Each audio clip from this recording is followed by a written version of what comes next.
How's it going, everyone, and welcome back to the channel. As what you can see from the title, yes, this is a free-to-play Solar Titan build. In this build, it consists of using your Rally Barricade to summon a Solar Energy Blast. So our goal is to have as much Rally Barricades as we can possibly have. And in order for us to do this, we would need to have this exotic called the Khepri's Horn. And here's what it does. On the armor perk, it's called Solar Rampart. Solar damage kills recharge your barricade, which unleashes a blast of solar energy upon summoned. So the weapons that we need to have are solar weapons. And for that, I am using two weapons. For the energy slot, I am using an exotic hand cannon called the Sunshot. And for the power weapon, I'm using a solar grenade launcher called the Marcelian Sea. And also for the kinetic weapon, I'm using a stasis fusion rifle called the Riptide. In this video, I'm going to be telling you guys how to get all of these weapons and the exotic helmet, and also tell you guys which perks you should be using for each weapon and armor. And if you guys are interested in this build, the dim link will be in the link of the description. And for the light subclass, you're going to be using the Sunbreaker. And for the super ability, you're going to be using Hammer of Soul. The base cooldown is 9 minutes and 16 seconds, but in this build, we're going to be able to decrease the cooldown. We'll go on to that later as well. Let's start with the abilities. For the class ability, I chose to put Rally Barricade because of the base cooldown is 38 and the cooldown is decreased compared to Towering Barricade. It has a base cooldown of 48 seconds. And for the movement ability, you can choose any movement ability you would like, but for me, I prefer using Catapult Lift because I really like that one. It's good for parkour puzzles. And for the solar melee, I'm using Throwing Hammer. Throw a hammer from a distance. Picking up a thrown hammer fully recharges your melee ability. If the hammer struck a target, picking it up grants Cure. Here's what Cure does. You are healed in a burst of mending solar light. It basically heals you every time you pick up your hammer. Now let's head to the solar grenades. The solar grenade that I was using is Healing Grenade because it's a grenade that cures allies on impact and creates an orb of benevolent solar light, granting restoration to allies when picked up. Here's what Restoration does. You regenerate health and shields over time, cannot be interrupted by taking damage. Next, let's head to the solar aspects. The first solar aspect you're going to be using is called Roaring Flames. Final blows with solar abilities or ignitions increase the damage of your solar ability stacks 3 times. Here's what Scorch does. The target is singed by destructive solar light. Taking damage over time, Scorch damage increases as the target accumulates more Scorch stacks. After enough Scorch stacks are applied to the target, they ignite. Ignition, a large solar ignition which deals damage in an area around the target and stuns unstoppable champions. The second solar aspect is called Solar Invictus. Solar ability Final Blows, Hammer of Soul impacts and defeating scorched targets creates Sunspot. Your abilities regenerate faster and your super drains more slowly while standing in a sunspot. Sunspots apply Scorch and deal damage to targets inside. Entering a sunspot applies Restoration. Now let's head to the solar fragments. The first fragment is called Ember of Torches. Powered melee attacks against combatants make you and your nearby allies radiant. Your allies are enhanced by the power of the Traveler and deal increased damage to combatants. While you are radiant, your weapons pierce the shields of anti-barrier champions and stun them. The second solar fragment is Ember of Ashes. You apply more Scorch stacks to targets. The third solar aspect is Ember of Singeing. Your class ability recharges faster when you scorch targets. The fourth solar fragment is Ember of Benevolence. Applying Restoration, Cure, or Radiant to allies grants increased grenade,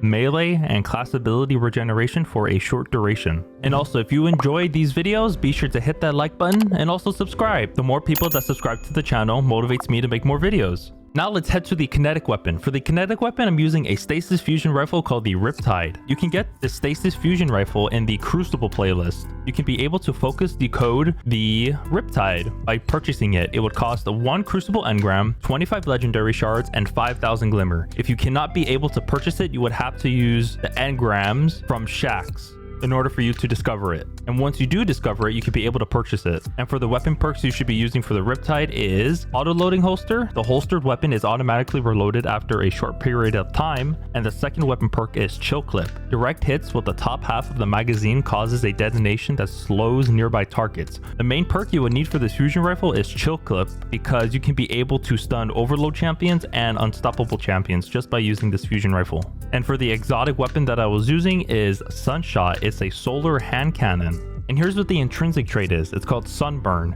This weapon fires explosive rounds and highlights targets that take damage from sunshots. And for the sunshot catalyst, all it does is that it buffs the range and stability for this hand cannon. And for the weapon perk, it's called Sun Blast. Targets killed with sunshot explodes in solar energy. In order for you to get the sunshot, you can get it through the exotic engram. So as soon as you obtain an exotic engram, you would have a chance to get the sunshot. Next, let's head to the power weapons. I'm using a solar grenade launcher called the Marcelian C. And here are the weapon perks that you would use. The first weapon perk is Envious Assassin. Rapidly defeating targets with other weapons before drawing this one transfers ammo to the magazine from reserves. This effect can overflow the magazine based on the number of targets defeated. The next perk is Incandescent. Defeating a target spreads Scorch to those nearby. More powerful combatants and opposing guardians cause Scorch in a larger radius. And if we inflict more Scorch to our targets, it would increase our class ability energy, in which case we can spawn in more rally barricades.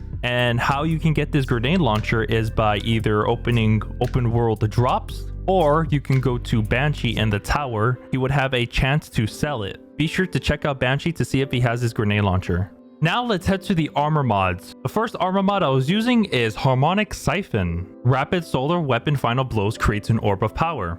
The second armor mod is Dynamo. Reduces super cooldown when using your class ability near targets. You're going to be doing that more often because of your helmet exotic, which summons a wave of fire in front of you every time you cast your rally barricade. The third armor mod is Heavy Ammo Finder. Increases the drop chance of heavy ammo on kill. Next, let's head to the gauntlets. For the first mod in the armor mod slot is Focusing Strike. Grants class ability energy when you cause damage with your melee attack. The second armor mod is Solar Loader. Increases reload speed of solar weapons. And this ties to my Sunshot and my Solar Grenade Launcher. The third armor mod is Heavy Handed. Your power melee final blows creates an orb of power. And again, my power melee weapon is my Throwing Hammer. Next, let's head to the chest armor. The first armor mod is Harmonic Resistance. Reduces incoming solar damage from combatants. The second armor mod is Arc Resistance. Reduces incoming arc damage from combatants. And the third armor mod is Void Resistance. Reduces incoming void damage from combatants.